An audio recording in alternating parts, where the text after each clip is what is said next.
kostol v Mariánke, ktoré je putnické miesto tu na, dostala od svätého otca Benedikta pomenovanie Bazilika Minor, ktoré má len 100 kostolov na celom svete. To znamená, že tento kostolík v Mariánke bol pridelený medzi pápežové kostoly. Máme ten názov toho názoru Bazilika. A Minor, pretože je menší kostolík. A my sme tu boli pozvaní ako rád svätého Lazara, ktorý tiež svojím pôsobením spadá pod Vatikán, takisto ako maltézsky rád. Keby som troška bližšie vysvetlil k tomu, tak rád svätého Lazara je rád, ktorý sa stará o chorých a maltézsky rád o ľudí v núdzi, tým podávajú oni stravu a oblečenie. Dnešná akcia, pretože tu bol veľký záujem veriacich o túto akciu, tak rád svätého Lazara prispel na obrazovku, veľkoplošnú obrazovku pre veriacich a našou vlastne činnosťou je pomáhať ľuďom nielen v chorobe, ale aj rôznym cirkvám prispievať finančnými darmi. Možno by som ešte dodal, že týmto pádom sa tento kostol už dnes Bazilika Minor stáva oficiálnym pútnickým mestom s medzinárodným významom, pretože sa tu stretávajú pútnici aj z okolitých krajín, z Maďarska, Česka, z Rakúska. Mimochodom aj arcibiskupovia Viedne a Budapešti zaslali pozdravné listy aj svojich zástupcov, ktorí sa tu fyzicky zúčastnili na tejto slávnosti. A myslíme si, že je to krásny dar pred Vianocami pre veriacich na Slovensku. A my sme boli veľmi radi, že sme sa mohli to osobne zúčastniť.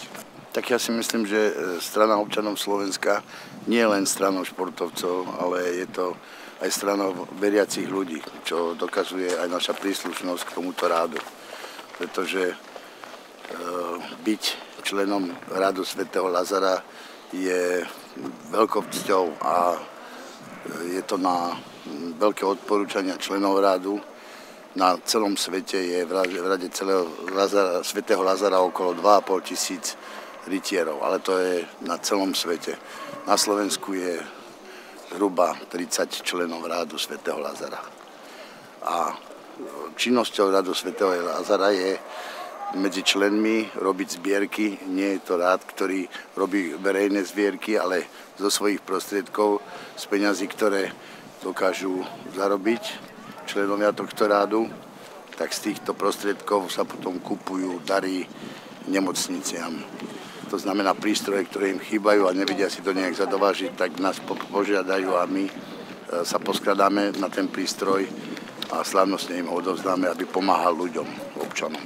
Vy ste sa pýtali na to, že či v programe našej strany sa odzrkadľujú aj tieto kresťanské zásady a princípy. Áno, sme vyznávači dobra, chceme konať dobro, myslíme poctivo naše zámery a úmysly, takže veríme, že to, čo máme pred sebou a čomu sme sa zaviazali jednak sami pred sebou a to, čo chceme ponúknuť našim voličom v týchto voľbách, bude mať úspech, pretože pristupujeme k tomu poctivo a s čistým srdcom. No, to je správne povedané, pretože my sa chceme postarať o všetkých občanov. To znamená nielen o športovcov, kde je zúfalá kríza, ale takisto o zdravotne postihnutých ľudí, o dôchodcov, proste o mládež. Všade tam, kde vidíme veľké nedostatky a veľké rezervy. Čiže strana občanov Slovenska je tá, ktorá by chcela v prvom rade pomôcť občanom Slovenskej republiky, lebo to, čo je za tých 22 rokov, čo dokázali súčasní predstavitelia vlády, parlamentu, si nemyslím, že tá cesta bola tá pravá a správna a že doviedla, sami vidíme, kam doviedla súčasný stav alebo občanov v tejto spoločnosti. Možno by som ešte dodal, že je veľmi dôležité, že okrem toho, že sa budeme snažiť napraviť tú veľmi špatnú situáciu v športe, budeme sa snažiť vrátiť dôstojnosť všetkým občanom tejto krajiny. Ak už pán predseda spomínal nie sú to len dôchodcovia, ale aj učitelia, lekári. Všetci tí, ktorí sa starajú o naše blaho, o naše zdravie, o naše životy.